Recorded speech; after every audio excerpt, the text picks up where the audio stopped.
ಲಂಚ ಸ್ವೀಕರಿಸಿದ ಜಯಶ್ರೀ ಅವರಿಗೆ ಜೈಲು ಶಿಕ್ಷೆ.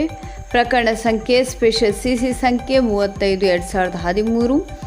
ಬೀದರ್ ಜಿಲ್ಲೆಯ ಬಸವ ಕಲ್ಯಾಣ ತಾಲೂಕಿನ ಬೋಸಗಾ ಗ್ರಾಮದ ಲಲಿತಾಬಾಯಿ ಗಂಡ ಪುರುಷೋತ್ತಮ್ ಅವರಿಗೆ ರಾಷ್ಟ್ರೀಯ ಸಾಮಾಜಿಕ ಭದ್ರತಾ ಯೋಜನೆಯಡಿಯಲ್ಲಿ 10,000 ರೂಪಾಯಿಗಳ ಧನ ಸಹಾಯ ಮಂಜೂರು ಮಾಡಿಸಿ ಚೆಕ್ ನೀಡಲು ಬಸವ ಕಲ್ಯಾಣದ ತಹಶೀಲ್ದಾರ್ ಕಚೇರಿಯ ದ್ವಿತೀಯ ದರ್ಜೆ ಸಹಾಯಕಿ ಜಯಶ್ರೀ ಗಂಡ ಬಸವರಾಜ್ ಅವರು ಲಂಚದ ಹಣಕ್ಕೆ ಬೇಡಿಕೆ ಇಟ್ಟು ದಿನಾಂಕ 30/1/2013 ರಂದು ಬಸವ ಕಲ್ಯಾಣ ತಹಶೀಲ್ದಾರ್ ಕಚೇರಿಯಲ್ಲಿ ದೂರುದಾರರಾದ ಲಲಿತಾಬಾಯಿ ಅವರಿಂದ 500 ರೂಪಾಯಿಗಳನ್ನು ಲಂಚ ಸ್ವೀಕರಿಸಿ ಕರ್ನಾಟಕ ಲೋಕಾಯುಕ್ತ ಬೀದರ್ ಪೊಲೀಸರ ಬಲೆಗೆ ಸಿಕ್ಕಿಬಿದ್ದಿರ್ತಾರೆ.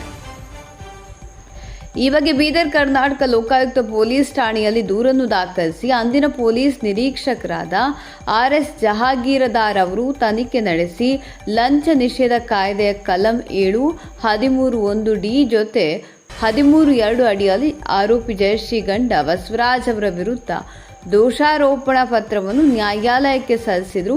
ನಂತರ ಬೀದರ್ನ ಮಾನ್ಯ ಪ್ರಧಾನ ಜಿಲ್ಲಾ ಮತ್ತು ಸತ್ರ ಹಾಗೂ ವಿಶೇಷ ನ್ಯಾಯಾಧೀಶರ ನ್ಯಾಯಾಲಯವು ಪ್ರಕರಣ ವಿಚಾರಣೆ ಮಾಡಿ ದಿನಾಂಕ 30/7/2024 ರಂದು ಆರೋಪಿಗಳ ವಿರುದ್ಧ ಆರೋಪವನ್ನು ಸಾಬೀತಾಗಿರುವ ತೀರ್ಪನ್ನು ನೀಡಿ ದಿನಾಂಕ 31/7/2024 ರಂದು ಲಂಚ ನಿಷೇಧ ಕಾಯ್ದೆಯ ಕಲಂ 13(2)ಕ್ಕೆ 1 ವರ್ಷ ಜೈಲು ಶಿಕ್ಷೆ ಜೊತೆಗೆ 5,000 ರೂಪಾಯಿ ದಂಡ ವಿಧಿಸಿದ್ದು ಮತ್ತು ಕಲಂ 7ಕ್ಕೆ 6 ತಿಂಗಳು ಜೈಲು ಶಿಕ್ಷೆ ಜೊತೆಗೆ 5,000 ರೂಪಾಯಿ ದಂಡ, ಒಟ್ಟು 10,000 ರೂಪಾಯಿ ದಂಡ ವಿಧಿಸಿದ್ದು ದಂಡ ಭರಿಸಲು ತಪ್ಪಿದಲ್ಲಿ 1 ತಿಂಗಳ ಜೈಲು ಶಿಕ್ಷೆ ವಿಧಿಸಿ ನ್ಯಾಯಾಧೀಶರಾದ ಮಾನ್ಯ ವಿಜಯಕುಮಾರ ಎಂ ಆನಂದ ಶೆಟ್ಟಿ ಆದೇಶ ನೀಡಿರುತ್ತಾರೆ.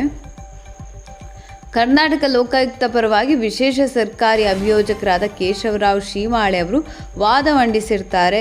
ಕೇಶವರಾವ್ ಶೀಮಾಳೆ ವಿಶೇಷ ಸರ್ಕಾರಿ ಅಭಿಯೋಜಕರು, ಕರ್ನಾಟಕ ಲೋಕಾಯುಕ್ತ ಬೀದರ್ ದಂಡ ವಿಧಿಸಿ ಪ್ರಧಾನ ಜಿಲ್ಲಾ ಮತ್ತು ಸತ್ರ ನ್ಯಾಯಾಲಯ ಆದೇಶ ಹೊರಡಿಸಿದೆ. ಸುಬ್ರವಾತ ನ್ಯೂಸ್, ಬಸವ ಕಲ್ಯಾಣ.